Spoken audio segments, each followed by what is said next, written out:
"Ayo kita perang," teriak Guild Iron Wolves yang mau melawan bos terkuat itu. Mereka pakai semua sihir, tembak puluhan panah, dan maju bertarung jarak dekat. Tapi jangankan terluka, bos itu malah memantulkan semua serangan mereka di saat yang bersamaan. Kekuatan curang bos itu langsung menyapu bersih seluruh anggota guild, hanya menyisakan debu hancur. Kehilangan sebagian besar tim membuat mereka pasrah dan merasa tidak akan keluar hidup-hidup, tapi di saat itulah si pembawa barang maju, meminta pemimpin memegang barangnya, karena dia mau menghabisi bos itu sendirian. Sang ketua mengira bocah itu bercanda, namun ketika dia memakai armor super berkilau dan bergerak sangat cepat, sampai bos pun kewalahan. Rahang ketua Blood langsung jatuh karena shock berat. Si pembawa barang tahu bahwa titik lemah monster itu adalah matanya. Dia langsung menerjang maju, lalu merapal sihir untuk memicu perisai sang bos demi mengalihkan perhatiannya. Bocah itu mengumpulkan tenaga, melompat tinggi ke udara, lalu menancapkan pedangnya tepat ke mata si monster. Sang bos meledak hancur dan langsung kalah seketika. Blade bingung setengah mati, karena ini pertama kalinya ada yang berhasil menyelesaikan ruang bawah tanah itu. Bocah itu adalah Sushiro Hayato, alias Joker, pemain yang diam-diam sudah mencapai level maksimal. Dialah satu-satunya yang berhasil menyelesaikan 10 dari 30 ruang bawah tanah rahasia, berkat bantuan wanita pencipta game ini bernama Kokon. Kokon dibunuh setelah tahu game ini membahayakan pemain, namun sebelum tewas, dia memindahkan kesadarannya ke dalam game. Sekarang dia menjadi pemandu spiritualnya. Padahal sebelum bertemu Kokon, Sushiro Hayato hanyalah pemain level rendah yang sering dihajar orc. Saat nyawanya hampir melayang, tiba-tiba seorang gadis muncul layaknya malaikat pelindung. Dia merapal sihir penghancur luar biasa yang langsung meledakkan semua orc dalam sekejap saja. Gadis itu adalah Kaori, teman lamanya. Malam harinya mereka minum bersama untuk melepas rindu. Kaori bilang punya cara menghasilkan banyak emas, dan karena sedang bokeh, Sushiro Hayato langsung setuju. Kaori memberikan kontrak pinjaman untuk membeli armor pahlawan, perlengkapan paling curang di game ini. Esoknya mereka langsung menuju area farming rahasia bernama Sarang Naga Terlupakan. Untuk pamer kekuatan, Kaori yang memakai sirah pahlawan langsung melawan naga itu sendirian. Dia mengeluarkan jurus mengerikan yang menebas sang bos layaknya selembar kertas. Gila banget si bocah, sampai melongo melihat Kaori menyelesaikan dua dungeon dengan cepat dan mengumpulkan 50.000 esensi. Sushiro Hayato pun langsung setuju saat itu juga. Mereka langsung ke kantor keuangan untuk berbicara dengan Sonoda yang memuji keputusannya. Dengan armor baru dari uang pinjaman itu, dia mulai bergaya sombong sampai sekelompok pembunuh datang dan mengejeknya sebagai korban penipuan. Saat diserang, dia sempat mencoba keluar dari game misial. Tempat itu ternyata zona tarung bebas rahasia yang tidak menyediakan jalan keluar. Tiba-tiba seorang penyihir muncul merantai musuh, tapi Sushiro Hayato sebenarnya tidak butuh bantuan itu. Dia maju sendiri membabat habis semuanya berkat armor curang miliknya. Si penolong hanya meminta 10% dari hasil rampasan. Mereka lalu menjarah mayat para penyihir itu satu persatu. Temannya, yang bernama Saubi, menggunakan api neraka level 15 untuk mendapatkan zirah langka lainnya. Nilai armor itu saja sudah mencapai 15 juta. Salah satu pencuri mencoba menyerang, tapi Sushiro Hayato langsung menebasnya dari bawah dan menghabisinya. 3 musuh lagi mencoba maju, tapi mereka juga hancur dalam sekali tebas. Total ada 9 sirah senilai 27 juta. Sonoda tidak percaya melihat jarahan melimpah ini. Sushiro Hayato mengejek musuhnya cuma pemula berlevel tinggi. Dia melompat ke arah lawan dengan pedang mengarah ke leher, sambil berteriak kalau dirinya adalah petarung terlatih di dunia nyata. Tiba-tiba kekuatan petir yang familiar memicu ledakan besar ke arah sang penyihir. Sebelum tewas, Xiaobei menyuruh temannya membayar janji mereka agar 10 jiwa bisa dikorbankan ke altar. Itulah syarat rahasia untuk melemahkan segel kristal. Serangan barusan rupanya dilepaskan oleh Kaori yang kemudian menembakkan api neraka level 30 ke arah pahlawan kita. Tapi Sushiro Hayato tahu armor miliknya kebal terhadap serangan itu. Namun serangan itu membentuk kubah pilar api raksasa. Kaori menyombongkan api nerakanya yang tiada tanding, lalu memarahi Sonoda karena tidak becus menangkap bocah ingusan seperti Sushiro Hayato. Sonoda membela diri bahwa anak itu tidak lemah, tapi Kaori bersikeras meremehkan karena merasa sangat mengenalnya. Saat itulah Sushiro Hayato menantang balik karena Kaori tidak pernah bertarung di area level tinggi dengan perlengkapan seadanya. Kaori benar-benar terkejut. Bagaimana mungkin anak laki-laki itu masih bernyawa setelah dihantam kekuatan sihir dahsyatnya? Sushiro Hayato berkata bahwa selama setahun terakhir saat Kaori bersembunyi membawa kabur uang pinjaman, dia sibuk mengasah kemampuannya. Dia akan menyesal jika mengira dirinya masih selemah dulu. Kaori kembali menembakkan petir, tapi entah bagaimana berhasil ditangkis dengan sempurna. Kaori heran, apakah dia memaksimalkan kemampuan menangkis? Rasakan itu, wajahnya malah tersambar petir pantulan itu karena kecerobohannya sendiri. Sushiro Hayato kebingungan karena area sekitarnya mulai berguncang hebat. Ternyata semua syarat rahasia telah terpenuhi dan gerbang rahasia terbuka. Langsung menteleportasikan pahlawan kita ke dunia bawah tanah. Di sana dia melihat roh seorang wanita yang terkurung di dalam kristal melayang. Mengira itu hanyalah karakter biasa, dia menyentuh kristal itu dan menyadari wanita itu adalah gadis hilang ingatan yang dicarinya. Tiba-tiba kristal itu meledak hancur, roh gadis itu terbebas lalu melayang mendekat dan menyatu ke tubuhnya, mentransfer seluruh ingatan terakhir gadis itu ke dalam kepalanya. Akibatnya kapsul bermainnya meledak hancur hingga membuatnya terluka parah dan dilarikan ke rumah sakit. Begitu tersadar, dia terkejut melihat temannya yang bernama Xiaobi sudah berada di sana. Xiaobi bilang kalau bukan karena dia, Sushiro Hayato pasti sudah mati. Karena ingin menagih utang, dia mendatangi rumah temannya itu dan menemukannya tergeletak tidak sadarkan diri di sana. Coba bayangkan betapa paniknya Xiaobi yang mengira temannya itu sudah mati. Saat itulah, Sushiro Hayato teringat kejadian menyentuh kristal misterius itu yang membuatnya pusing luar biasa saat ingatan sang gadis masuk ke kepalanya. Sialnya, perangkat simulator game miliknya rusak total. Pahlawan kita menangis meratapi mainan mahalnya itu, sebelum tersadar kalau sistem game pasti sedang mengalami kerusakan parah. 1,5 jam kemudian, Sushiro Hayato berteriak menceritakan kejadian aneh itu kepada 2 petugas medis, namun mereka menjelaskan bahwa mesin simulator itu tidak bisa memasukkan ingatan asing ke dalam otak manusia. Dia hanya diminta untuk tenang dan menunggu. Dengan kesal, Sushiro Hayato mengeluh karena tidak ada yang percaya, lalu menceritakan ulang kisah anehnya. Namun salah satu petugas membisikkan penyebab aslinya. Ledakan itu bukan karena kegagalan sistem, melainkan tetesan air dari langit-langit bocor yang merembes masuk ke dalam sirkuit mesin. Air itu merembes dari pipa lantai atas karena gedung yang sudah tua. Sushiro Hayato menolak penjelasan konyol itu, tapi petugas menegaskan bahwa misi gadis hilang ingatan itu tidak pernah ada. Jika masih tidak percaya, dia dipersilakan datang ke kantor mereka. Hal ini membuat si bocah kebingungan setengah mati. Jika misi itu tidak ada, lalu apa yang dia temui kemarin?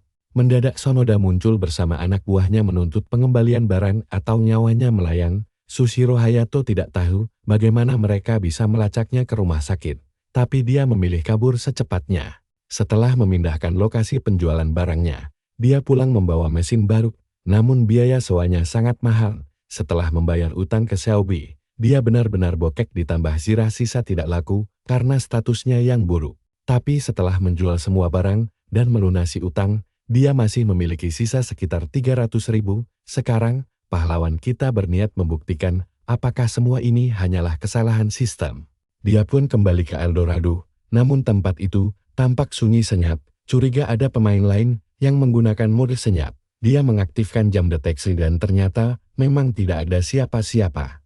Sushiro Hayato berjalan ke tengah simbol yang sebelumnya membawanya ke area rahasia. Tiba-tiba seorang gadis di sampingnya bertanya, lalu dia menjelaskan bahwa dia sedang mencari sosok gadis dalam kristal. Si cewek bilang itu pasti dia, dan si bodoh Hayato baru sadar sesuatu. Mereka berdua saling tatap dengan bingung. Hayato langsung berteriak ketakutan, tapi dia menegaskan kalau dirinya bukan hantu. Hayato menyentuh wajahnya. Dia baru sadar sedang berada di dunia langka tak berpenghuni bersama seorang gadis misterius yang tahu soal game ini. Dia pun bertanya, apakah Hayato benar-benar mengenalnya? Tokoh utama kita bingung, jika dia NPC, harusnya muncul aura hijau. Tiba-tiba, gadis misterius itu masuk lagi ke tubuh Hayato. Dia pun bertanya, apakah Hayato masih menganggapnya NPC? Aneh sekali. Gadis itu mengecil di tangannya. Dia hanya mau pergi kalau Hayato memberitahu tempat pertama kali mereka bertemu.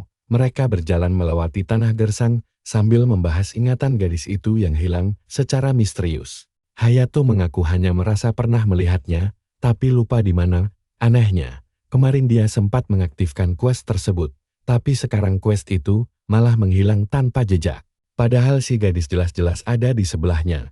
Hayato menduga dia mungkin NPC yang wajahnya meniru selebriti terkenal bikinan developer. Kesal dituduh begitu, si gadis langsung menamparnya sambil berteriak kalau dia bukan NPC. Hayato shock karena tamparan itu terasa nyata. Sementara si gadis kembali menegaskan dirinya bukan hantu. Karena masih ragu, Hayato melempar apel ke arahnya. Tapi buah itu menembus tubuhnya dan jatuh begitu saja.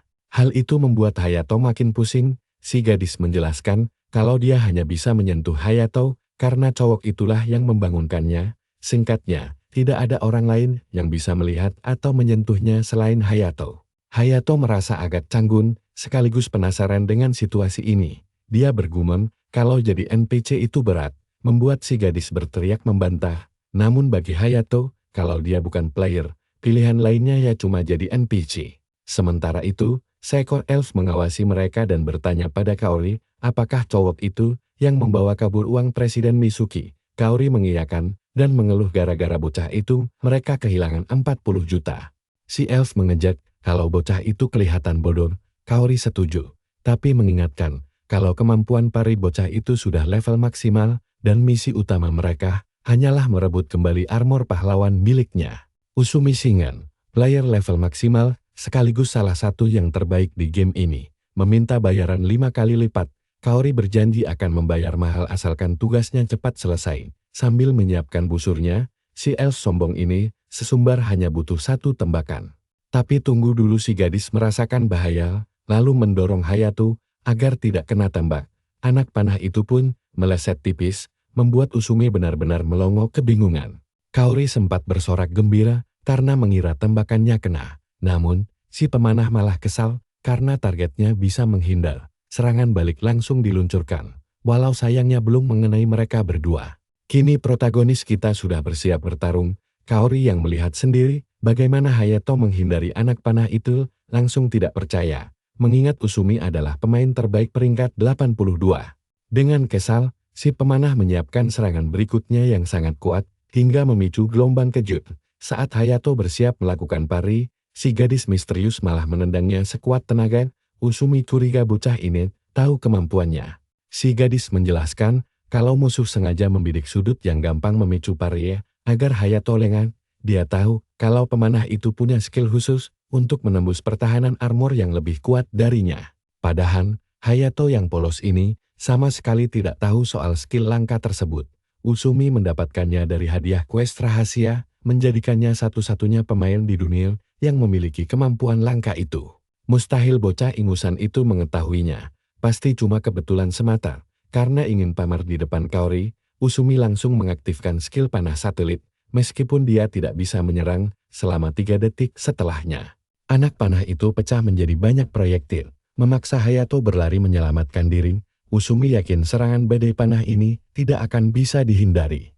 Namun si gadis berteriak kalau Hayato pasti bisa meloloskan diri asalkan mengikuti instruksinya untuk menang. Hayato yang awalnya ragu sadar kalau terus berlari tanpa arah hanya akan membuatnya mati konyol.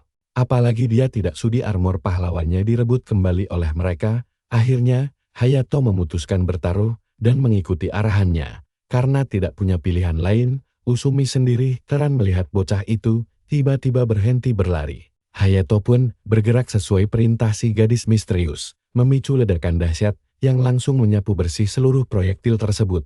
Setelah asap mereda, hanya armornya yang tersisa di sana. Sambil tersenyum puas, Usumi mengumumkan misinya selesai lalu mereka berteleportasi ke bawah. Namun saat Kaori hendak mengambil armor itu, satu persatu bagian perlengkapan menghilang, dan sebilah pedang tiba-tiba menempel di telinga lancip Usumi. Ternyata itu Hayato yang memakai mod siluman dari armor Badlander. Semenit lalu di balik asap, Ikasaki berbisik kalau serangan musuh sudah selesai dan mereka tinggal memancing musuh turun ke bawah. Si gadis sempat memeriksa inventory Hayato dan menyuruhnya memakai set Badlander. Karena mustahil mengalahkan penembak jitu dari jarak jauh, dia harus bisa mendekati musuh secara diam-diam. Rencana berjalan mulus, tapi sayangnya Usumi berhasil menahan tebasan itu menggunakan busurnya. Pemain pro itu melompat mundur untuk membalas, tapi Hayato dengan cepat mencabut pedang pahlawan dan bersiap menebasnya lagi. "Awas!" si gadis langsung berteriak memperingatkan Hayato agar waspada karena Kaori diam-diam menyiapkan serangan kejutan. Hayato seketika berbalik dan melepaskan tebasan beruntul yang mementalkan si rambut pirang. Sialnya celah itu dimanfaatkan Usume untuk menembakkan panah. Ikasaki buru-buru memperingatkan sisi kanan, dan Hayato pun menghindar dengan cepat. Begitu anak panah mendekat, protagonis kita langsung melakukan parry sempurna dan segera melancarkan serangan balik kilat tanpa memberi kesempatan bagi si pemanah untuk berpikir. Tapi, Usumi langsung berteleportasi ke kota terdekat berkat item pelindung saat nyawanya kritis di bawah 10%, menggunakan jurus Divine Guillotine. Hayato sukses mengalahkan pemain peringkat 82 di dunia. Kaori yang terluka parah pun melakukan hal serupa untuk melarikan diri dengan harga diri yang hancur. Hayato terduduk kelelahan, namun syok karena menang. Sambil tersenyum, si gadis bangga karena ramalannya terbukti tepat. Kejadian ini membuat Hayato sadar kalau dia bukanlah NPC biasa, melainkan Dewi Kemenangan. Saat meninggalkan area itu, Ikasaki berjanji akan menjamin kemenangannya di setiap pertempuran jika mereka terus bekerja sama. Hayato tahu gadis itu tidak bercanda. Sebagai pemain veteran Final Kingdom, dia sadar betul ada jurang perbedaan kemampuan yang sangat besar antara dirinya dengan master pemanah seperti Usumi. Musuhnya adalah seorang pro player sejati. Jika mereka bertarung dalam kondisi normal biasa, bahkan dengan mengenakan armor pahlawan sekalipun, Hayato pasti sudah kalah telak dengan sangat mudah. Namun berkat si gadis, dia malah bisa menang dengan sangat keren. Sebenarnya siapa dia? Si gadis meminta Hayato membantunya memulihkan ingatan dengan imbalan menjadikannya pemain nomor 1 di dunia. Sayangnya, Hayato langsung menolak tawaran menggiurkan tersebut. Masih mengenakan armor pahlawannya, dia menjelaskan bahwa mengurus hidupnya sendiri saja sudah sangat merepotkan, sehingga dia tidak punya waktu luang untuk menolong orang lain. Ikasaki meyakinkan kalau menjadi nomor 1 akan membuatnya kaya raya, tanpa perlu mencemaskan masalah uang lagi. Hayato membalas bahwa kemenangan itu hanya bisa diraih jika dia menuruti semua perintahnya. Itu berarti dia dipaksa memilih antara patut atau kalah. Padahal dia sendiri tidak tertarik menjadi terkenal. Lagi pula, hidupnya sekarang sudah cukup tenang. Jadi dia menyarankan agar Ikasaki mencari orang lain saja. Berhubung paham seluk-beluk game ini, ingatannya pasti bakal cepat pulih.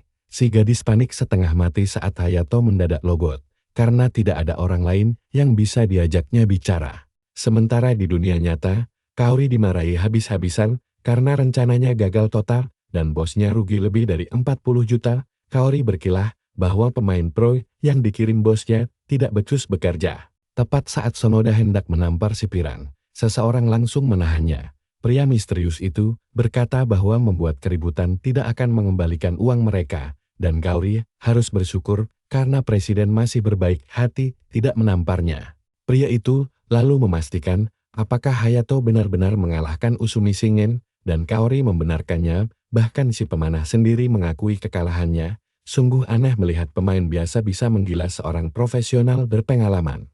Presiden menganggap Hayato bisa jadi kartu as menarik. Di rumah, protagonis kita bersiap membayar tagihan lebih dari 15 juta demi melunasi sisa utang-utangnya. Akhirnya cowok itu berhasil melunasi seluruh pinjamannya. Meski sebenarnya dia masih punya sedikit waktu tersisa, memang dasar manusia sangat hobi membelanjakan banyak uang. Kalau tidak hati-hati bisa jatuh miskin lagi. Belum lagi masalah Sonoda yang tidak akan melepaskannya begitu saja. Dunia ini memang sempit yang sekarang. Cowok itu punya 290.000 di rekeningnya.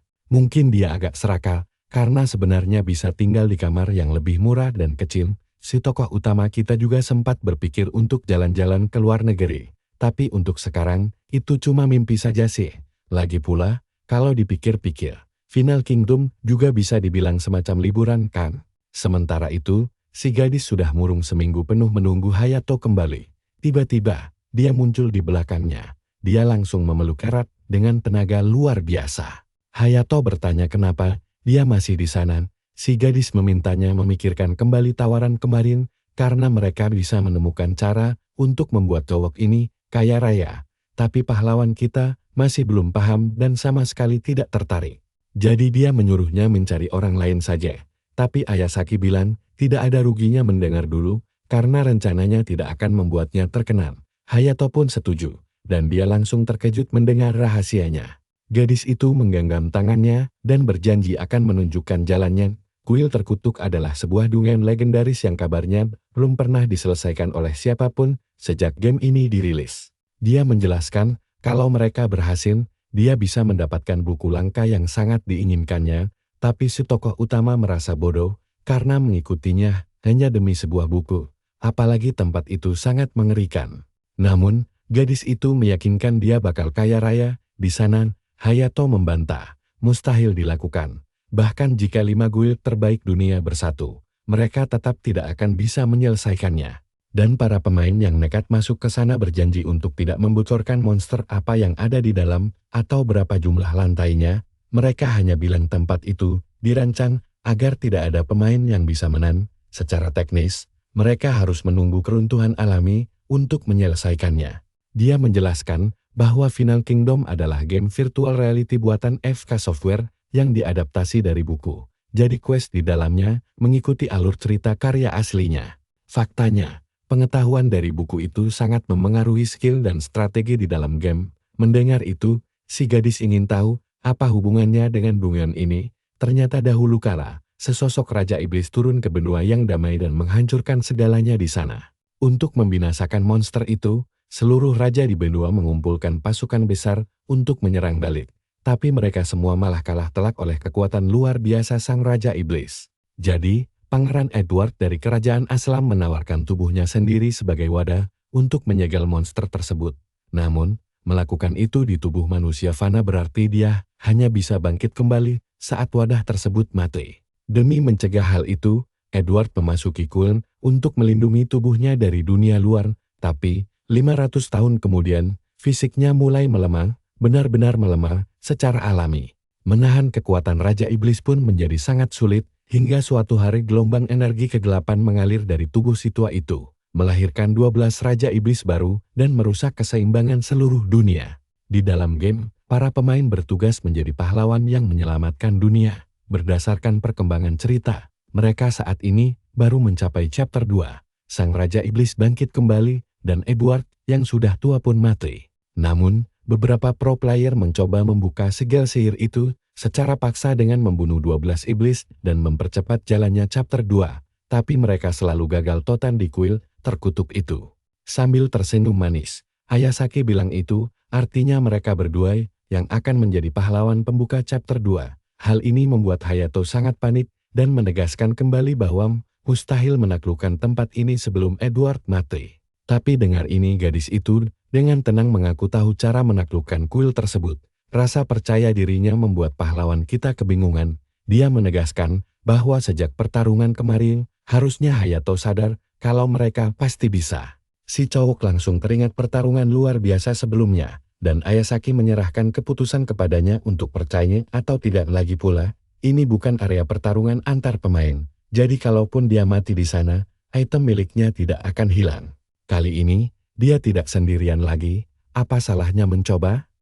Gadis itu sangat yakin mereka akan menang, dan Hayato menyadari ekspresi wajahnya persis seperti saat kemenangan terakhir mereka. Itu bukan gertakan kosong. Kalau rencana ini berhasil, dia bakal mandi uan. Jadi mereka berdua pun langsung berangkat. Si tokoh utama memasuki kuil dengan mode senyap memakai set sirah Badlander. Sementara itu, Ayasaki menjelaskan bahwa kemampuan penyihir musuh bisa membatalkan mode senyapnya jika dia kerobor, dan setiap kali dia memberi aba-ada, pahlawan kita harus segera menyerang. Tapi ada yang aneh dengan semua ini karena misi utama di Final Kingdom adalah menjadi pahlawan pembasmi pasukan iblis, tapi sekarang dia malah merasa seperti penjahat yang bekerja untuk membangkitkan bos besarnya. Ayasaki bertanya apakah cowok itu mau menyerah mendapatkan buku langka tersebut, tapi dia menjawab ini cuma game, dan dia hanya butuh uang. Tepat saat itu, musuh menyerang dari belakang. Untung saja gadis itu dengan cepat menendang Hayato menjauh. Musuh itu sangat kuat. Tokoh utama kita heran bagaimana dia bisa terdeteksi. Kemudian si prajurit lenyap. Dia sadar makhluk itu sekarang bersembunyi di balik bayangan. Di saat tidak terduga, sesosok penyihir mengaktifkan kekuatannya hingga mode senyap milik Hayato langsung sirna. Di hadapan musuh yang tak terhitung jumlahnya, dia benar-benar tamat. Mereka mulai menyerang, dan Hayato berlari sambil buru-buru mengganti sirahnya. Saat dia berlari, sebuah bayangan aneh mulai terbentuk menjadi musuh raksasa, tapi cowok itu sudah bersiap dengan pedang pahlawannya dan berhasil menangkis serangan, sekaligus mendaratkan serangan balasan yang telak. Hayato mulai mengaktifkan kekuatannya, namun si gadis berteriak bahwa serangan fisik tidak mempan di sini. Sayangnya, sudah terlambat. Monster itu langsung terpotong-potong menjadi beberapa bagian. Dengan bingung, si tokoh utama berpikir ini terlalu mudah. Tiba-tiba si gadis berseru, kalau patung-patung itu hancur, mereka justru akan membelah diri. Hayato mengeluh kenapa tidak memberitahu hal sepenting ini sejak awal sambil berlari menyelamatkan diri dari kepungan prajurit batu. Cepat sekali. Pahlawan kita berhasil menghindari tebasan mematikan dari monster raksasa tersebut. Pada saat yang sama, patung penyihir melemparkan bola api yang untungnya berhasil ditangkis dengan sempurna dan memantul balik hingga membelah musuh menjadi dua. Namun, gadis itu berteriak bahwa mereka akan membelah diri jika serangannya tidak menghancurkan seluruh tubuh. Tetapi si cowok tidak punya pilihan lain. Sosok bayangan muncul di atas pilar sambil merapal mantra bahasa asing, lalu patung-patung mulai terbentuk kembali dari pecahan batu demi melindungi sang raja. Tampaknya, makhluk besar itulah target utama mereka. Gadis itu menyelamatkan Hayato dari serangan lain sambil memperingatkan agar jangan menatap makhluk di atas pilar. Seorang pemanah menembakkan anak panah ke arahnya, dan gadis itu langsung meneriakkan arah datangnya serangan. Si tokoh utama berhasil menahannya, dan dia memperingatkan tentang serangan lain yang berhasil dihindari oleh cowok itu. Dia juga bilang mereka sekarang menggunakan sihir dan menembak tanpa henti setiap detik. Patung penyihir meluncurkan rentetan sihir tiada henti yang berhasil dihindari Hayato. Lalu dia menyerang balik menggunakan pedang pahlawannya. Dia bertanya tentang patung lainnya, dan si gadis menjawab tidak ada yang bisa dilakukan karena jumlah mereka terlalu banyak. Mereka butuh rencana cadangan, dan rencana hebat itu adalah kabur secepatnya karena mereka tidak bisa memakai gulungan teleportasi. Maklum, ini kan dunia tingkat epik. Coba kalian lihat itu, makhluk di atas pilar terus mengawasi dan mengejar cowok itu, membuat si gadis memperingatkan Hayato agar berhati-hati. Monster itu hampir saja mencelakainya, lalu bersiap melepaskan serangan dahsyat berikutnya.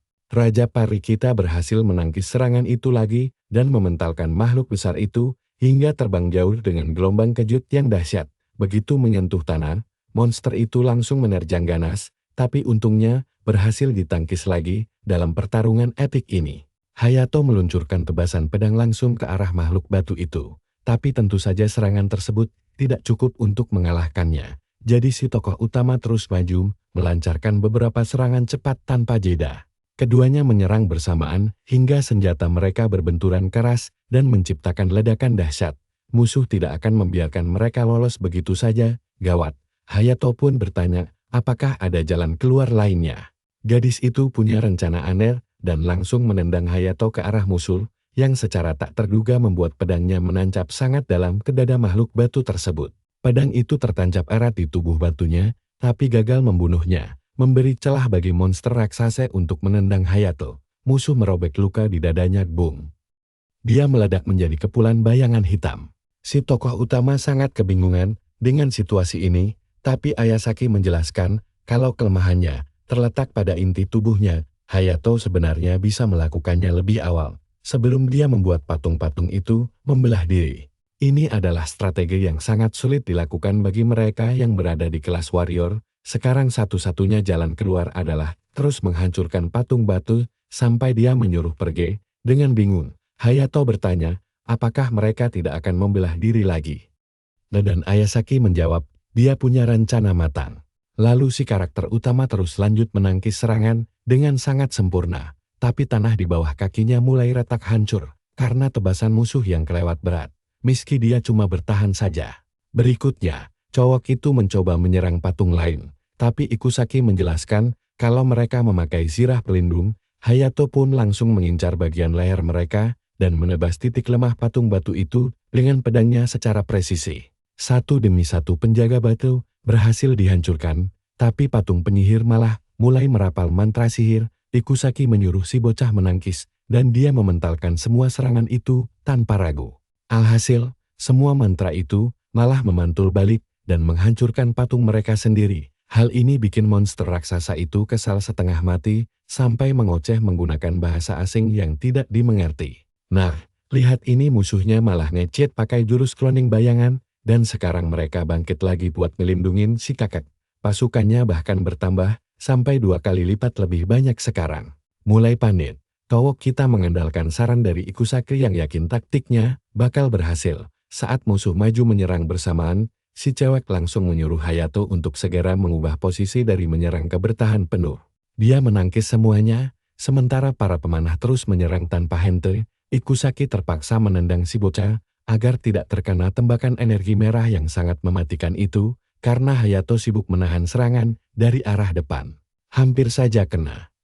Tapi dia langsung melancarkan tebasan berikutnya dengan momentum luar biasa kuat, hingga membelah patung itu jadi berkeping-keping.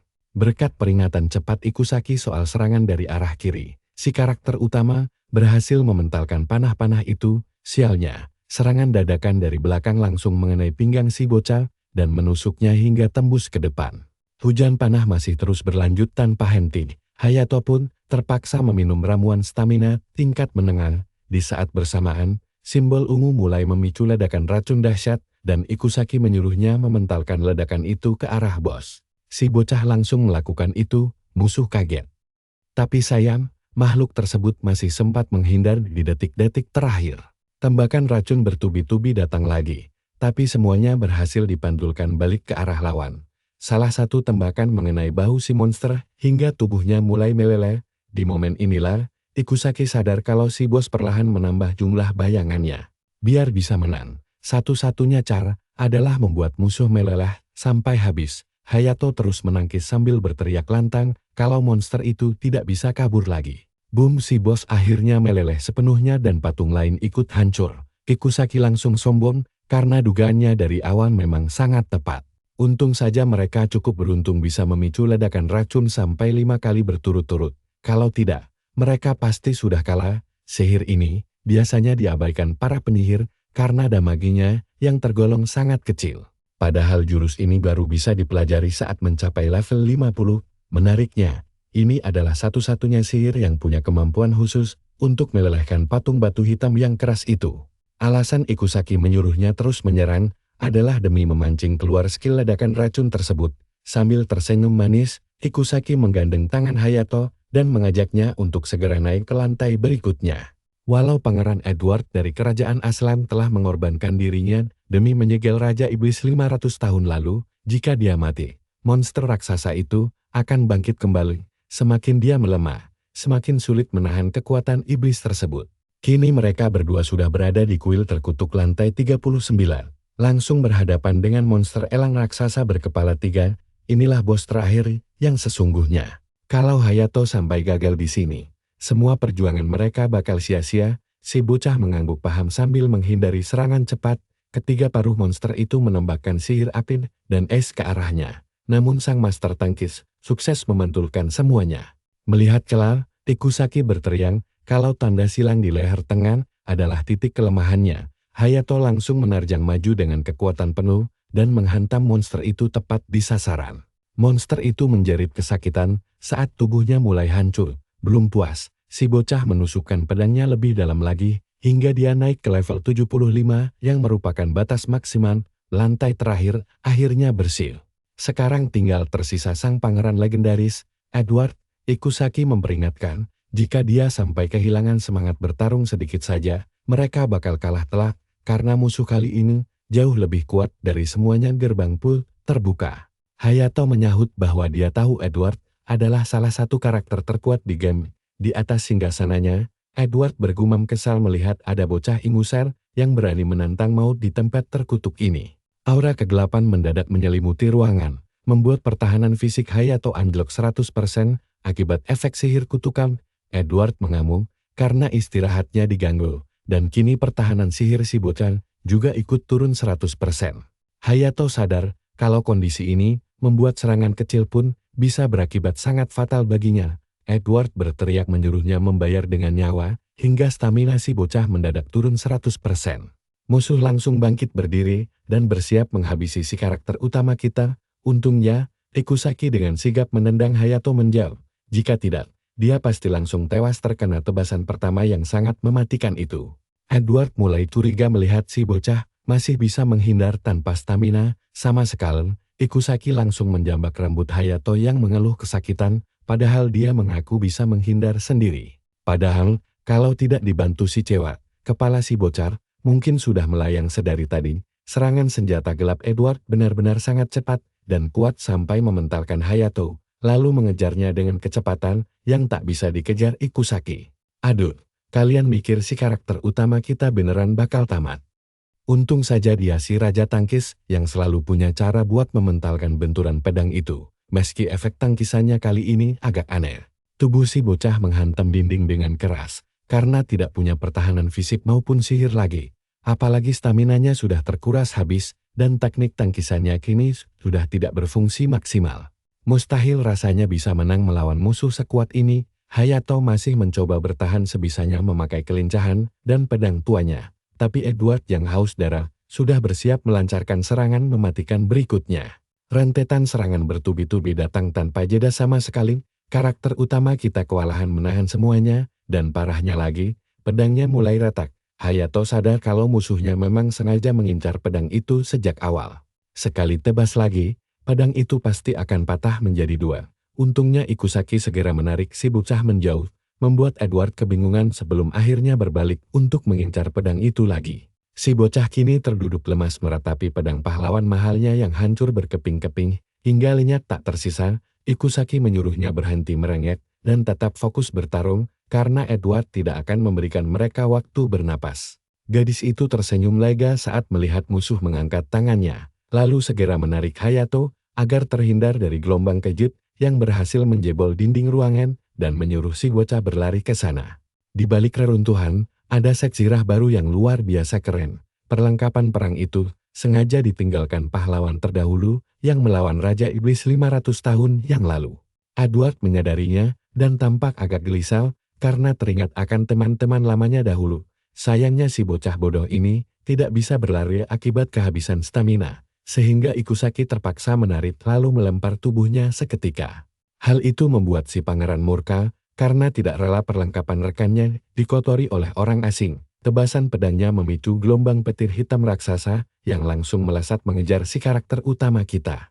Jaraknya sudah sangat dekat, tapi kita belum tahu apa Hayato sempat menjangkaunya tepat waktu. Ledakan dahsyat mendadak mengguncang ruangan membuat Ikusaki panik, sebelum akhirnya melihat si bocah berdiri di depan pedang cahaya. Edward bergumam terkejut, karena pedang Alondit telah memilih si bocah sebagai pewaris barunya. Senjata legendaris dengan 500 damage ini adalah pedang yang dulu dipakai rekannya untuk menyegel Raja Iblis kuno.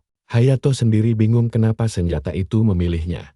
Tapi saat digenggam, semua level keterampilannya naik 3 tingkat, dan semua efek kutukan hilang. Karakter utama kita sekarang jadi sangat kuat dan siap bertarung habis-habisan. Ikusaki berteriak kalau inilah kesempatannya untuk menyerang balik.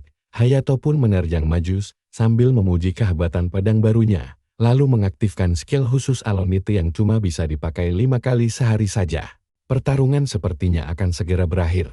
Tapi Edward mendadak melancarkan serangan balasan. Sinar biru raksasa memancar hebat dari dalam kuil terkutuk, beradu sengit dengan pancaran energi hitam legam yang sangat mengerikan.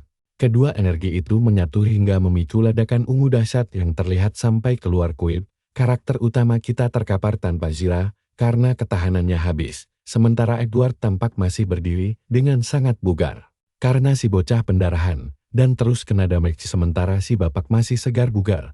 Dia langsung mengulurkan tangan ke arah jagoan kita, memakai skill pengorbanan buat memulihkan nyawa Hayato walau harus menukar nyawanya sendiri. Di momen itu, Edward berbisik, dia selalu menunggu penerusnya, sangat hijau. Tapi anak ini punya potensi besar yang tidak terduga.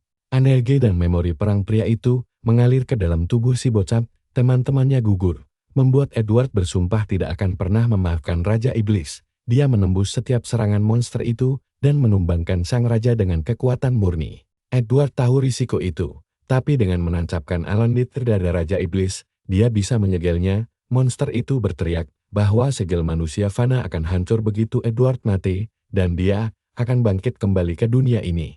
Nah, disinilah kuil pelindung super ketat itu dibangun. Karena kalau dia lengah sedikit saja, Raja Iblis bakal langsung bangkit bebas. Tubuhnya tidak sanggup lagi menahan kekuatan dahsyat itu, jadi dia butuh wadah baru. Alhasil, kekuatan Raja Iblis dipindahkan ke tubuh Hayato dengan misi menjaga segel tersebut. Ditambah bonus kemampuan tanpa batas dan semua status naik 20 poin. Kini aura ke-8 menyelimuti si bocah. Dia syok saat menyadari kalau Edward menghabiskan seluruh hidupnya hanya untuk menunggu seseorang yang mau menggantikannya memikul beban yang sangat mustahil ini. Kembali ke Dungeon, ledakan dahsyat mendadak meretakkan seluruh lantai. Terlihat Edward ambruk dan mulai memuntahkan darah. Hayato langsung berlari menghampirinya, tapi sang pahlawan legendaris hanya tersenyum sambil menyerahkan masa depan dunia. Sebelum sempat panik, kuil itu meledak menembakkan pilar cahaya raksasa yang membelah langit dan memicu pengumuman sistem global. Semua pemain di seluruh peta langsung terdiam tak percaya. Mereka menyaksikan langsung kalau kematian Edward baru saja membuka lembaran era baru yang mengerikan. Ledakannya sangat masif hingga terlihat jelas dari luar angkasa, sementara kabut hitam mulai melahap seluruh benua sebagai tanda bahwa segel Raja Iblis akhirnya hancur lebur. Sistem memperingatkan munculnya gerombolan monster bermata merah yang langsung membentuk pasukan iblis mengerikan. Para pemain panik bukan main saat melihat batas level mendadak melonjak naik menjadi 99. Kilatan cahaya menyilaukan menerangi cakrawala kerajaan Oslan.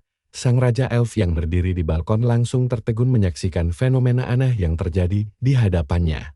Ulysses langsung menyadari kalau pahlawan legendaris telah tiada, tapi dia merasa aneh karena ini terlalu cepat. Sementara di pusat kejadian, Hayato hanya bisa berdiri, mematung menatap langit yang robek. Hayato masih menatap langit mencoba mencerna kematian sang pahlawan, sampai tiba-tiba Ikasaki muncul sambil menyeringai lebar dan mengucapkan selamat, karena bocah itu resmi mewarisi gelar penyegel Raja Iblis. Sambil menatap telapak tangannya sendiri dengan cemas, dia langsung panik saat sadar kalau efek segel itu terus menyedot mana miliknya tanpa henti. Dia frustrasi, jelas ini tidak ada dalam rencana. Tanpa basa-basi, dia langsung menuntut buku kelas langka yang menjadi hadiah utamanya. Ikasaki tertawa canggung mencoba mengalihkan pembicaraan, mengaku kalau buku itu harusnya ada di kamar Edward sebelum semuanya kacau. Sambil keringat dingin, dia menduga buku suci itu sudah hangus jadi abu bersama kuilnya. Teriakan frustrasi Hayato menggema membelah pegunungan game di dunia nyata. Dia langsung melepas kacamata VR miliknya dengan wajah pucat pasi seperti tanpa jiwa. Menatap matahari terbit, dia menyesal karena sudah login 2 hari penuh tanpa tidur. Rasa lelahnya berubah jadi panik, sampai mulutnya berbusa saat ingat pedang legendarisnya berstatus tidak bisa dijual.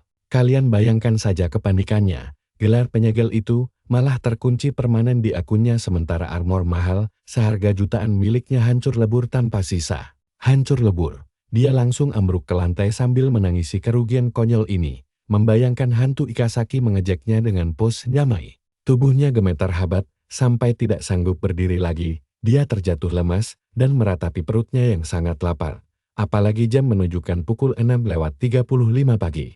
Akhirnya dia memutuskan keluar rumah untuk mencari kedai makan 24 jam. Namun langkahnya terhenti saat sebuah van hitam mendadak melesat kencang dan mengerem tepat di sampingnya. 3 sosok misterius di dalam mobil menatapnya dingin tanpa suara sontak.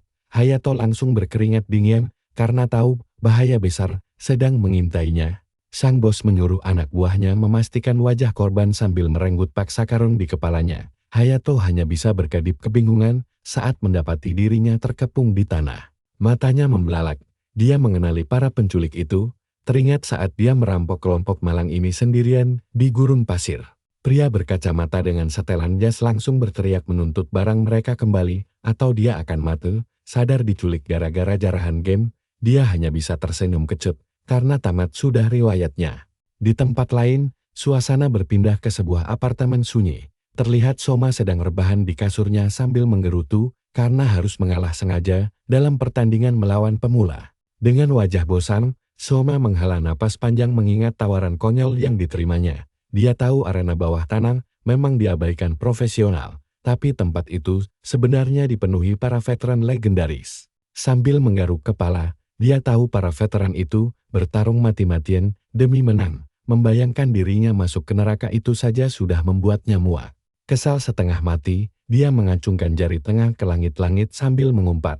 Tapi kenyataannya, dia kemarin malah berlutut dimetar dikepung segerombolan preman berjas yang memaksanya menyetujui kontrak sialan tersebut.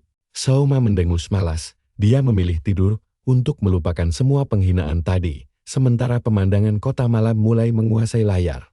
Di sebuah kantor mewah yang terang benderang, seorang asisten menyerahkan map laporan kepada bosnya. Pria berjas itu langsung tersenyum puas melihat daftar petarung elit yang berhasil direkrut. Laporan dari anak buahnya memastikan mereka telah berhasil menggaet perwakilan terbaik dari 3 arena bawah tanah paling terkenal se-Asia. Bos memuji kerja kerasnya karena merekrut orang-orang itu. Bukan perkara mudah. Dia lalu menyodorkan amplop tebal berisi bonus melimpah, membuat sang manajer langsung membungkuk hormat berterima kasih. Bukannya pergi, manajer itu malah tampak ragu-ragu di tempatnya. Bosnya, yang menyadari gelagat aneh itu langsung bertanya, apakah ada hal lain yang ingin disampaikan. Si asisten akhirnya memberanikan diri bertanya, mengapa mereka harus melibatkan Sunwo. Padahal tim elit saja sudah cukup. Sang bos setuju, membayangkan duel epik antar veteran yang pasti akan memadati kursi penonton. Dia mengibaratkannya seperti crossover legendaris antara Batman melawan Iron Man yang saling hantam. Dia pegila-gilaan dari duel ini pasti akan membuat uang taruhan mengalir deras ke rekening mereka. Tapi, tunggu dulu. Dia membetulkan letak kacamatanya sambil tersenyum licik, bertanya apakah asistennya sungguh berpikir kalau semua itu saja sudah cukup. Si asisten terpaku heran, mengapa skema jenius ini tidak terpikirkan sebelumnya. Bosnya menjelaskan bahwa arena bawah tanah besar menjaga monopoli mereka dengan menyuap orang-orang penting yang berkuasa. Dengan seringai tamak, dia menggambarkan bagaimana pihak ketiga menyabotas para pemain bintang lawan dengan uang melimpah, membuat pemilik asli mereka kelabakan dan murka. Sambil menelan ludah, manajer itu bertanya bagaimana mereka mengatasi para pendatang baru yang nekat itu. Jawabannya sederhana, mereka disuap balik oleh agensi lama. Melalui tatapan yang sangat tajam, pria berjas itu menegaskan bahwa melarikan diri bukanlah pilihan lagi bagi mereka. Sosok bayangan misterius memegang cerutu muncul, sang Presiden Wong yang ditakuti. Bos melempar koin taruhan ke meja, berkata mereka butuh kartu as untuk menghadapi para veteran. Manajer itu langsung kaget setengah mati begitu melihat foto Hayato dan berteriak bahwa anak ini cuma pemula biasa. Karena tidak bisa menerima kenyataan, dia menunduk sambil mendesah berat, tapi pria berjas itu malah tertawa ngeri sambil menopang dagu. Dia bertanya, apakah bawahannya benar-benar berpikir pilihan ini cuma kebetulan, membuat si karyawan bingung setengah mati. Sonoda lalu tersenyum licik dengan mata ungu yang menyala aneh, membocorkan bahwa dia sudah melihat potensi asli bocah itu lewat burung elang peliharaannya. Kamera beralih ke burung ajaib yang terbang di atas kawah penjara bawah tanah rahasia. Merekam momen saat Hayato menyerap aura Raja Iblis tepat di depan sang pahlawan. Elang itu berputar di langit, kabur dari energi gelap, lalu menukik ke arah tuannya yang menunggu di puncak gunung. Begitu burung itu mendarat di lengannya, avatar Sonoda langsung menyerap ingatan si elang dalam kilatan ungu, memperlihatkan wajah Hayato dengan sangat jelas di tengah aura iblis tersebut. Mata peri itu membelalak kaget, dan tepat di saat itu juga, dia melihat pilar cahaya raksasa dari tempat suci membelah langit di Cakrawala.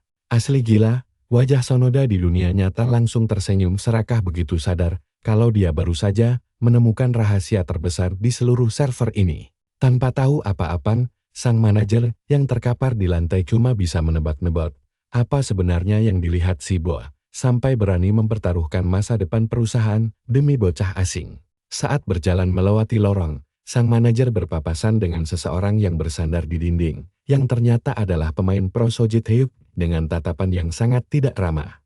Bingung, pria berjas itu bertanya apa yang dilakukannya di sini malam-malam. Tapi Sojit Hyuk mengabaikan pertanyaan itu dan langsung menuntut jawaban, siapa sebenarnya bajingan itu. Si karyawan tampak sangat bingung tidak mengerti siapa yang dimaksud. Sampai Sojit Hyuk mengertakkan gigi, menegaskan bahwa itu adalah orang yang mempermalukannya beberapa hari lalu.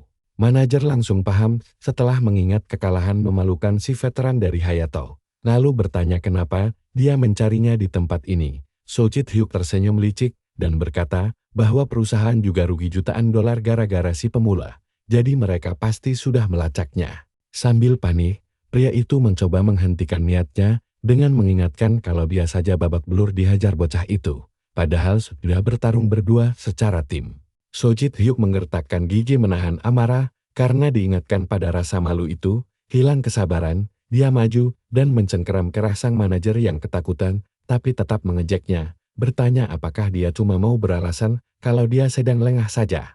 Tubuhnya gemetar hebat, karena sangat marah dengan provokasi itu, lalu dia mendorong pria berjas itu hingga terlepas. Tanpa mengucap sepatah kata pun, dia berbalik dan menaiki tangga dengan kesal. Sementara si karyawan merapikan jasnya dan mulai mengalihkan pembicaraan, dia memberikan umpan bahwa sebuah arena bawah tanah baru akan segera dibuka dan bocah itu pasti akan datang ke sana. Sojit Hyuk langsung menghentikan langkahnya dan berbalik karena merasa tertarik dengan senyum licik. Sang manajer berujar, jika dia memang sangat ingin membalas dendam, dia hanya perlu mendaftar ke turnamen itu. Manajer tertawa menyindir sambil mengingatkan bahwa sebagai pemain pro, dia bakal dilarang bertanding selamanya jika sampai ketahuan ikut turnamen ilegal seperti itu. Suasana berpindah ke depan stadion e-sport raksasa yang sangat mega, di mana para penonton bersorak heboh menyaksikan pertandingan resmi. Di layar besar, peringkat 32 dunia, Kim Soo-hyun menyerang lawannya yang buru-buru menarik tali busur untuk bertahan. Pria berbadan besar itu tersenyum percaya diri dan menangkis anak panah di udara dengan pukulan keras. Titanium, sang pemanah berdecak kesal saat melihat serangannya gagal, membuat pertahanannya terbuka bagi si petarung yang sudah siap meluncurkan pukulan bertenaga tinggi berikutnya. Terdesak, sang pemanah mengaktifkan Hawkeye untuk menghindari pukulan dahsyat dengan sangat tipis. Dengan penglihatan tajamnya, dia bergerak lincah menghindari hujan pukulan dan membuat penonton terpana. Serangan itu meleset tipis, tapi si raksasa malah tersenyum, menyadari lawannya menggunakan keahlian khusus untuk membaca gerakannya. Bertekad membalas, dia menghentakkan kaki dengan keras ke lantai arena hingga membuat sang peri terkejut. Suara dentuman keras terdengar dan sang pemanah langsung terpental ke belakang akibat serangan mematikan itu. Sambil terluka parah, peri itu sadar kalau lawannya mengaktifkan quick step, mengorbankan separuh kekuatannya demi kecepatan penuh. Si pria besar melancarkan combo maut, yakin bahwa sisa kekuatannya masih cukup untuk menghancurkan target yang rapuh, lalu mementalkan pemuda malang itu dengan pukulan uppercut super keras. Sang pemanah jatuh bebas, menghantam lantai arena dengan suara benturan yang sangat keras, merasa sudah menang. Sang juara tersenyum lebar dan mengumumkan bahwa pertarungan telah selesai. Tapi begitu debu mulai menipis, sebuah panah bercahaya melesat menembus asap dalam serangan balik yang sangat cepat, membuat mata si raksasa membelalak kaget. Magnum Arrow menembus tepat ke dada si pria besar, menghancurkan avatarnya menjadi piksel seiring sistem mengumumkan kematiannya kelelahan. Sang peri menarik napas setelah berhasil membalikkan keadaan di tribun penonton. Tidak ada yang paham bagaimana dia bisa selamat dari serangan itu hanya dengan baju kulit. Bisik-bisik mulai memenuhi seluruh stadion sampai akhirnya pemain yang kalah itu keluar dari kapsulnya dan berkata bahwa penjelasannya sangat sederhana. Kembali ke dunia nyata, Kim melepas kacamata imersinya dengan senyum santai dan menyimpulkan bahwa sang pemanah mengenakan pelindung besi di balik pakaiannya. Seluruh penonton pun tercengang mendengarnya. Pemanah memakai zirah besi. Saat keluar dari kapsul, pemain pro itu menatap mata si pemuda dan bertanya apakah tebakannya benar. Sang pemanah mendesah pasrah dan mengakui kebenaran analisis luar biasa itu. Penonton tidak percaya dengan apa yang mereka dengar. Padahal sirah itu tampak seperti kulit biasa karena efek sihir samarat, sebab sirah besi butuh minimal 90 kekuatan agar tidak terkena penalti berat. Sang veteran langsung tertawa terbahak-bahak dan bilang kalau jawabannya juga sangat mudah. Sambil merangkul bocah itu dengan akrab, dia membongkar rahasia bahwa pemanah itu tidak menaruh satu poin pun pada ketangkasan. Dengan wajah kesal, si bocah menggerutu karena rahasia karakternya baru saja dibocorkan secara langsung, tapi si pemain pro tidak peduli dan mengingatkan kalau mereka sekarang satu tim. Seisi stadion langsung heboh memikirkan bagaimana seseorang tanpa akurasi bisa selalu mengenai sasaran, sampai Kim tersenyum tipis dan meyakinkan mereka kalau anak itu menembak hanya bermodal insting murni. Para penonton terkejut mendengar kata insting murni, sedangkan sang pemanah hanya cemberut karena merasa risih diperhatikan. Memotong pembicaraan, dia meminta pria besar itu berhenti membagikan rahasianya dan segera menyerahkan hadiah yang dijanjikan. Sang veteran memaksakan senyum lalu menyebutkan barang berharga yang sempat diambil oleh sang pemanah Hadiah itu ternyata adalah sebuah gulungan sihir tersegel. Menatap bocah itu, si veteran sadar kalau seluruh taruhan ini hanya demi mendapatkan gulungan itu, sementara si pemanah menyipitkan mata curiga jika dia akan ingkar janji kasam. Kim menjitak kepala bocah itu, lalu membusungkan dada bangga menegaskan pria sejati pasti menepati janji. Penonton berteriak heboh, karena gulungan kelas langka itu setara dengan harga apartemen mewah. Mengabaikan kepanikan semua orang, sang veteran menunjuk ke arah kapsul imersi dan menyuruh bocah itu segera masuk untuk mengklaim hadiahnya. Gila, sang pemanah menggertakkan gigi dengan tatapan membara demi membalas dendam atas kekalahannya di masa lalu. Tapi lihat apa yang terjadi keesokan paginya. Pemuda itu malah terkapar di kasur sambil mendengkur, tidur nyenyak sampai ngiler. Padahal pikiran Hayato terus bergaung ingin membalas setiap penghinaan yang pernah dia terima selama ini. Pagi hari pun tiba dengan damai. Sinar matahari menyinari gedung-gedung kota dan menerangi sebuah apartemen modern yang memiliki kapsul imersi mewah di ruang tamunya. Di televisi, sang pembawa berita mengumumkan pembaruan besar Final Kingdom dan berkomentar tentang bagaimana masyarakat sekarang hidup terbagi antara dunia nyata dan dunia virtual. Reporter menjelaskan bahwa setengah populasi manusia sangat fokus pada Final Kingdom, sementara pemuda kita sudah bersiap di dalam kapsul untuk memulai musim baru. Penutup mata imersinya mulai turun perlahan dan mengonfirmasi login masuk dengan membisikkan nama avatarnya. Sistem memindai matanya dan langsung melempar kesadaran Hayato ke dalam permainan. Dia muncul di sebuah kota fantasi yang sangat ramai, berjalan melewati pasar padat bersama roh Akasaki yang mengikutinya. Gadis itu memarahinya karena setuju masuk ke arena bawah tanah ilegal. Namun dia hanya memeriksa zirah barunya, sambil bergumam bahwa di sana dia tidak perlu menunjukkan wajah aslinya. Sambil jalan santai di pasar, dia ngejelasin kalau dia bisa tarung pakai nama samaran. Turnamennya ilegal sih, jadi cuma orang dalam yang punya undangan khusus yang bisa masuk. Si hantu kecil langsung melipat tangan sambil cemberut kesal, karena diajak berantem di arena. Dia berteriak kalau kesepakatan awal mereka itu cuma buat balikin ingatan dia yang hilang. Hayato langsung pasang muka canggung dan protes dari mana dia dapat ide begitu. Padahal kan hantu kecil itu yang memancingnya dengan janji gulungan langka, ingatan tentang dunia rahasia langsung berputar. Memperlihatkan pertarungan absurd saat dia dihajar habis-habisan sampai pedangnya hancur total. Emosinya langsung meledak mengingat semua perlengkapannya hilang gara-gara hantu itu. Dia sempat membentak rekannya, tapi akhirnya menghela napas pasrah sambil berjanji kali ini, dia benar-benar akan membantunya kalau si hantu mau menolongnya di turnamen. Si hantu kecil langsung pasang pose binaragawan dan berjanji bakal melumat semua lawan dengan gampang. Hal ini bikin Hayato tersenyum percaya diri. Yakin kalau kekuatan hantu itu sanggup mengatasi petarung veteran sekalipun.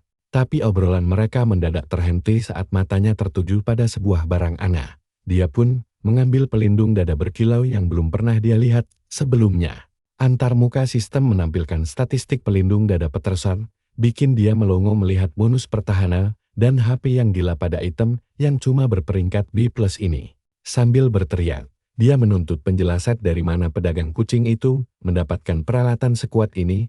Kucing itu dengan santai menjawab kalau barang itu berasal dari benua Kalos. Melihat wajah polos Hayato, si penjaga toko heran karena dia tidak tahu berita terbesar di game. Lalu mengungkapkan kalau seluruh benua baru saja muncul di pembaruan terakhir, bikin dia makin shock. Si manusia kucing menatapnya dengan bosan, tidak paham kenapa anak ini sampai begitu kaget. Lalu menjelaskan kalau babak kedua dimulai tepat setelah pahlawan Edward tewas. Hayato cuma bisa tertawa gugup.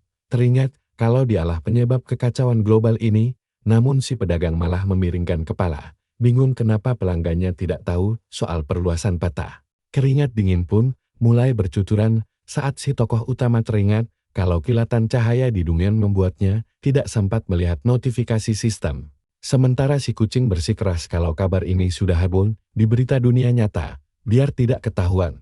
Bocah itu menggaruk kepala sambil berbohong kalau dia pingsan selama 3 hari akibat terlalu keras bekerja. Si pedagang percaya begitu saja dan memberitahu kalau item biasa dari Kalos setara dengan peralatan peningkatan peringkat Aslan. Sambil mengeluh karena harga di Aslan jadi hancur total. Mendengar keluhan itu, kepala Hayato langsung berputar cepat menyatukan semua informasi. Pasar langsung geger total, para pedagang teriak-teriak nawarin barang gila dari benua baru, dan kalian tahu apa?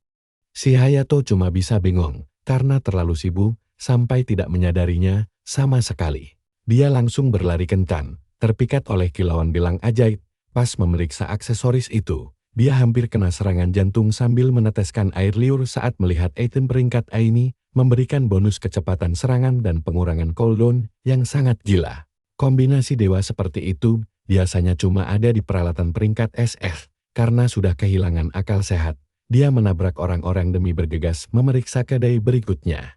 Saat memegang sepatu tempur Aris yang selain menambah pertahanan, juga melipat gandakan tinggi lompatan, dia sangat shock sampai sangat sepatu itu terlepas begitu saja dari tangannya.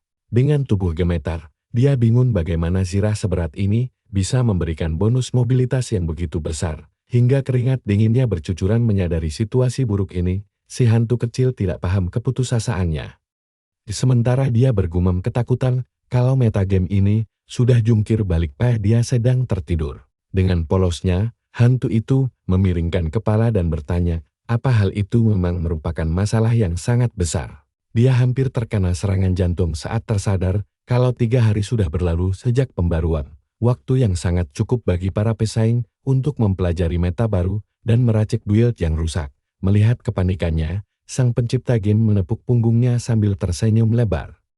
Meyakinkan kalau dia tahu segalanya tentang meta baru ini. Mata Hayato langsung terbelalak lebar, menyadari kalau kesadaran rekannya itu menerima pembaruan sistem secara langsung. Tanpa membuang sedetik pun, Hayato langsung menggenggam erat tangan si hantu kecil, menyeret rekannya itu untuk melakukan farming dan beradaptasi dengan meta baru secepat mungkin. Adegan pun langsung berpindah ke sebuah pulau vulkanik terpencil di tengah lautan berwarna jingga. Dari dalam kawal, sesosok monster mulai muncul merangkak naik begitu tinggi hingga menembus awan. Tapi monster besar itu tampak mual seolah sedang salah cerna lalu memuntahkan seseorang. Sepertinya si karakter utama berhasil mengalahkan bos sendirian. Hayato langsung berpose menang saat menerima baju zirah terkutuk naga laut sebagai hadiah, lalu tersenyum puas setelah akhirnya menyelesaikan sesi berburu barangnya. Jauh dari sana, sebuah obor menyala di dinding yang gelap, memperlihatkan karpet merah di ruang singgasana yang megah.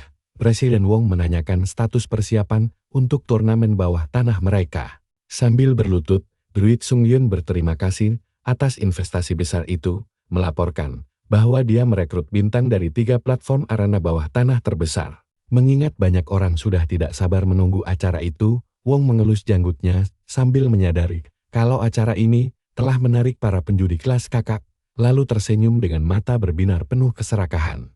Meramalkan akan ada banyak kandidat hebat selain dari yang sudah mereka sewa, si anak buah melanjutkan laporan kalau taruhan sudah menyebar luas, hadiahnya akan memecahkan rekor, dan para veteran ingin ikut serta. Membuat sang presiden mengelus janggutnya dan bertanya berapa banyak petarung andal di antara mereka. Karena pendaftarannya bersifat anonim, tidak ada cara untuk mengetahui siapa saja yang nantinya bakal muncul. Jauh dari sana, sebuah benteng menyeramkan berdiri kokoh di bawah langit senja, dikelilingi oleh pasukan musuh. Dari atas, bocah itu memperhatikan dalam diam. Pemimpin Guild Triple 10 berteriak kencang, menuntut penyerahan diri segera demi menghindari pembantaian. Relmicu senyum mengejek dari atas dinding benteng. Meremehkan ancaman tersebut, dia menyebarkan aura ungu di sepanjang dinding benteng, memanggil sepasukan hantu untuk menyeimbangkan jalannya pertempuran. Pasukan musuh dibuat terkejut oleh jumlah prajurit neraka yang sangat banyak itu. Namun sang pemimpin menenangkan mereka dengan mengingatkan senjata suci yang mereka bawa, tapi bocah itu cuma tersenyum meremehkan, lalu menjentikkan jarinya. Detik itu juga tonton ini, pasukan iblis ungu langsung terjun bebas kayak longsor. Sementara guild musuh buru-buru manggil malaikat raksasa buat melawan. Makhluk suci itu terbang tinggi, memusnahkan bayang-bayang dengan ledakan cahaya, membuka celah bagi pemanah elit untuk menghujani pasukannya dengan tembakan di tengah kekacauan itu. Seekor gagak bermata menyala mengawasi situasi sebelum akhirnya mengepakkan sayap dan menghilang ke dalam kegelapan malam bersama kawanannya. Medan perang berubah menjadi kuburan massal bagi para pemain, dengan notifikasi kematian yang bermunculan saat tubuh mereka berubah menjadi debu digital. Pemimpin Triple X langsung ambruk ke tanah, menangis gemetar menyadari tidak ada lagi jalan keluar. Parahnya lagi, Seorang letnan menatap si penakut itu dengan senyum sadis lalu langsung menghabisi musuh tersebut dengan satu tusukan fatal. Akado cuma bisa tersenyum puas, memandangi hujan partikel, serta kerusakan besar yang dihasilkan berkat penyamaran nekromancer barunya. Jauh dari sana, sesosok misterius berkerudung berjalan sendirian menembus hutan gelap, tanpa sadar kalau dia sedang diincar oleh Knaps Fujio, gulat pembunuh paling mematikan di dunia. Tanpa peringatan, para pembunuh melompat dari kegelapan, menyerang habis-habisan untuk melenyapkan target tunggal itu. Namun sosok berkerudung itu bahkan tidak berkeringat sama sekali. Dia hanya menarik gagang pedangnya, dan dalam sekejap mata, jaring tebasan mirip laser langsung mencabik-cabik seluruh pasukan di udara. Kerudungnya terhempas ke belakang, mengungkap sosok Nulf, seorang ksatria elf. Dia menyarungkan kembali Swift Swift, senjata legendaris yang menebas secepat cahaya, lalu lanjut berjalan dengan tenang di bawah sinar rembulan raksasa. Kepakan sayap menyebarkan bulu-bulu di langit, membelah angin dengan sayapnya yang sangat lebar. Seorang pemanah bersayap turun dari langit siap untuk bertempur. Penembak itu adalah Shioji Yuki. Kembali ke markas sang presiden, si bos dibuat terkejut melihat banyaknya veteran yang ikut serta. Dia tertawa gugup sambil bertanya apa mereka masih bisa memanipulasi taruhan dengan banyaknya petarung kuat berkeliaran. Sambil berlutut di atas karpet, sang druid Siojan memintanya untuk tetap tenang, memasang senyum licik sambil meyakinkan kalau tentara bayaran yang disewa juga adalah monster mengerikan. Adegan berpindah ke seorang pejuang kolosal yang sedang melahap tulang raksasa di dekat api unggun. Sementara si anak buah menjelaskan kalau rekor kekalahannya hanyalah tipuan dari pertarungan yang sengaja diatur. Kenyataannya, kekuatan kelompok ini sangat tidak masuk akal. Terbukti saat wanita itu membantai naga merah legendaris, meninggalkan tumpukan bangkai hanya sebagai pemanasan. Si anak buah mengungkap kalau tentara bayaran ini adalah penjahat terkenal yang beroperasi di dunia bawah. Layar berpindah ke arena bawah tanah. Sebuah koloseum raksasa di tengah gurun yang super panas. Iksaki sampai melongo melihat banyaknya pemain tidak masuk akal yang ikut bertanding di sana. Sadar kalau Hayato kelihatan sangat cemas, si hantu kecil bertanya ada apa. Lalu berbalik menghadapi sesosok elf bertopeng hologram tepat di belakangnya. Sambil tersenyum sombong, gadis itu mematikan samarannya dan ternyata dia adalah Kim Yi-eun. Jagoan kita langsung pasang muka jijik saat mengenali si pirang. Mengapa di sini? Dia berteriak kesal menanyakan kenapa diikuti. Sementara gadis itu cuma mengedikkan bahunya acul.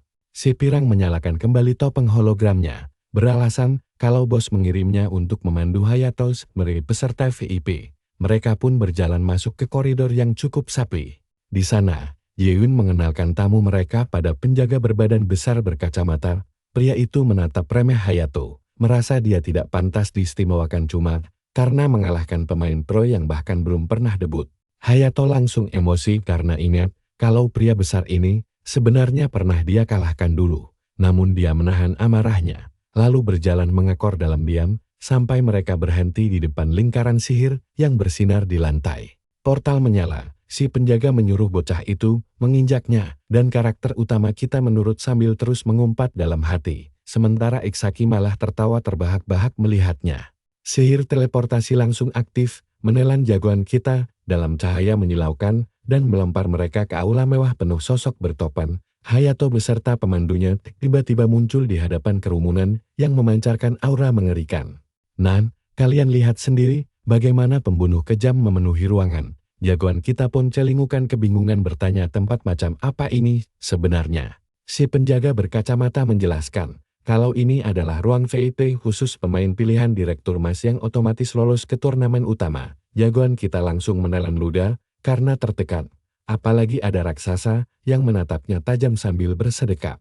Penjaga membocorkan bahwa veteran itu disewa Direktur Mas sebagai pengatur hasil turnamen nanti. Intinya, mereka adalah tentara bayaran untuk mengatur skor pertandingan. Tapi karena mereka semua kriminal yang sulit diatur, pihak penyelenggara ragu mereka mau patuh. Menatap Hayato, si pemandu berbisik kalau itulah alasan dia dipanggil si Joker. Sambil tersenyum mengejek, si penjaga meragukan kemampuan si anak baru. Membuat Iksaki mendengus kesal. Hantu kecil itu langsung menyuruh si tua bangka mengurus urusannya sendiri. Bersikeras kalau rekannya ini mustahil dikalahkan. Dorongan kasar, mengabaikan omelan roh yang tidak terdengar. Si penjaga mendorong Hayato dari belakang hingga membuatnya sangat geram atas kelancangan pesuruh itu. Hayato yang terhuyung langsung menghempaskan dirinya ke sofa, cemberut sambil berserikap dada.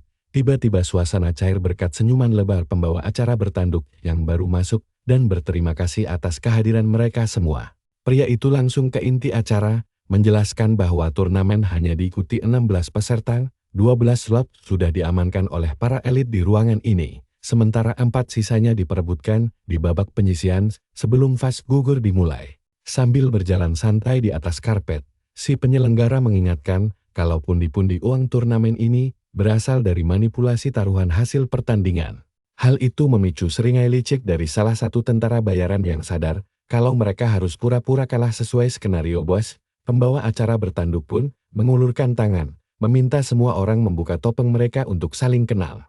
Hayato langsung panik begitu tahu mereka harus menunjukkan wajah asli mereka. Sambil berkeringat dingin, dia mengeluh tidak mau dikenali di tempat mencurigakan seperti ini, membuat si elf menghela napas bosan melihat tingkahnya. Jagoan kita kembali protes saat mendengar kalau menunjukkan identitas asli adalah syarat wajib turnamen ini. Dia heran, bagaimana aturan sekonyol itu bisa ada di acara ilegal seperti ini. Tetap tenang, Ye Yunsing menjelaskan, kalau semakin ilegal bisnisnya, kepercayaan antar mitra justru harus semakin tinggi. Lagi pula, mengenal para mantan pro ini akan memudahkan mereka merancang pertarungan pura-pura yang terlihat sangat nyata bagi penonton. Hayato kesal setengah mati ketika si pirang menertawakannya karena menjadi satu-satunya pemain amatir di sana. Dengan kilatan digital, topeng-topeng mereka mulai menghilang satu persatu, memperlihatkan wajah-wajah veteran yang penuh pengalaman. Mata sang protagonis langsung membelalak kaget saat mengenali mereka semua, terutama si pria pirang santai yang ternyata adalah juara pertama Liga Eropa tempo hari. Di sebelahnya, ada prajurit berambut merah berbaju besi tebal yang terlihat sangat berwibawa, disusul pria bermantel panjang. Sang legenda hidup game ini meskipun tidak pernah debut profesional, jagoan kita sampai kehilangan kata-kata dikelilingi mantan jenius e-sport.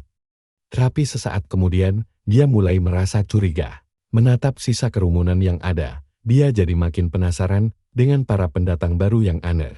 Seperti prajurit wanita Amazon berbadan raksasa dan pria cebol berkerudung misterius. Saat ketegangan di ruang VIP mulai mereda, arena utama justru bergetar hebat karena penonton heboh menyaksikan laga penyisihan di tengah lapangan. Seorang pencuri bertopeng menerjang pemanah, lalu melompat mundur untuk menghindar di detik terakhir.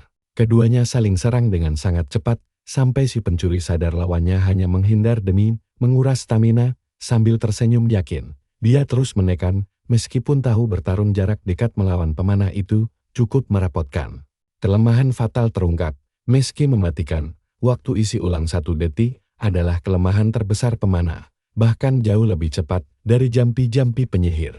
Ternyata begitu kawan-kawan, gerakan mengambil anak panah dari tabun adalah celah serangan balik paling sempurna. Waktu 1 detik untuk menembak adalah kelemahan fatal mereka, jadi dikati terus agar mereka tidak berkutik. Badai serangan gila, si penembak jitu terus menghindar demi menunggu sampai stamina musuhnya benar-benar habis terkuras.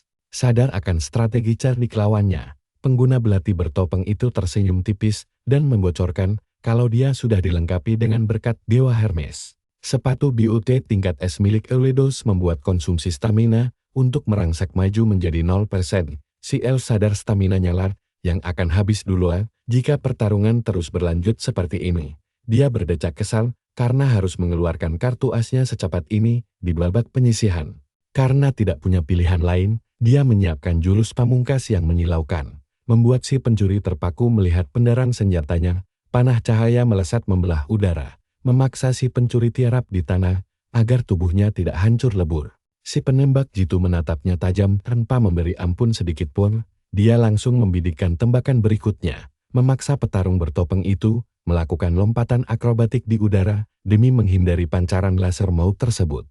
Tanpa membuang waktu, si elf langsung menarik 3 anak panah sekaligus dari tabungnya, sementara si prajurit mendarat dan melesat maju dengan lompatan cepat untuk memangkas jarak mereka. Pencuri itu merangsek mendekat, yakin kalau memangkas waktu jeda serangan akan menjamin kemenangannya. Namun lawannya dengan tenang melepas tali busur dan menembakkan panah mautnya. Untungnya, di detik paling akhir, pria itu berhasil mengelak. Tanpa memberinya napas sedikit pun, si pemanah sudah melesatkan anak panah berikutnya. Si pencuri seketika membeku melihat serangan susulan itu. Dia hampir tidak sempat bereaksi dan tersadar kalau waktu jeda serangan musuh telah berkurang menjadi setengah detik saja. Darah menyembur, panah lain menancap telak di perutnya, membuktikan kecepatan menembak gila yang hanya membutuhkan waktu 0,2 detik saja. Dengan tatapan sedingin es, Shinji mencabut anak panah berbalut petir dan mengunci kemenangan dengan menembak tepat di tengah dahi lawannya.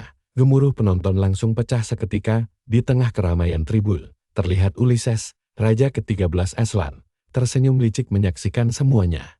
3 panah sekaligus. Dia memperhatikan bagaimana pemain pro itu memangkas semua gerakan tidak penting untuk mengurangi waktu jeda serangannya. Di sampingnya, sang pelayan berusaha keras berbicara di tengah kebisingan dan bertanya mengapa Yang Mulia repot-repot mendatangi turnamen bawah tanah ini. Sambil tertawa, sang raja menjawab kalau dia hanya ingin melihat pertarungan rahasia di wilayah kekuasaannya sendiri. Si pelayan terus mendesak, menyarankan mengapa tidak membuat turnamen resmi saja sekalian. Sang raja membenarkan ide bagus itu, namun tersenyum misterius karena teringat kalau beberapa pemain berbakat hanya mau bertarung di dunia bawah tanah saja. Si pelayan kebingungan, sama sekali tidak paham maksud rajanya. Sementara itu, di ruang tunggu yang cukup jauh, Blade berdiri bersedekap sambil menyapu seluruh ruangan dengan tatapannya yang sangat tajam.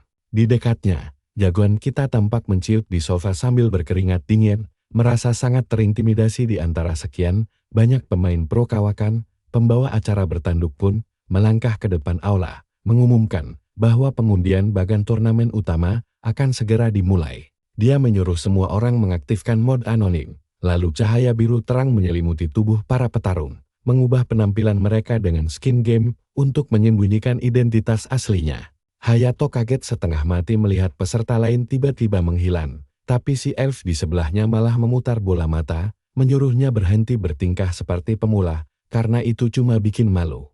Dia menunjuk kartu di atas meja, menjelaskan kalau itu adalah gulungan teleportasi ke arena utama. Begitu kartu diambil, Blade melempar tatapan tajam ke arahnya, membuat si Ghost Ikasaki langsung membeku di tempat. Suasana mendadak tegang, dan tiba-tiba, sihir pemanggilan langsung bersinar terang memenuhi seluruh aula.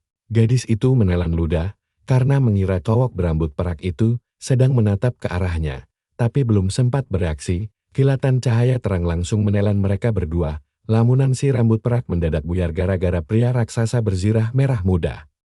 Tapi dia langsung beralasan kalau dia cuma melamun sebentar. Nah, begitu dia mengaktifkan mod anonim, wajah Blade langsung tertutup cahaya sambil menyunggingkan senyum.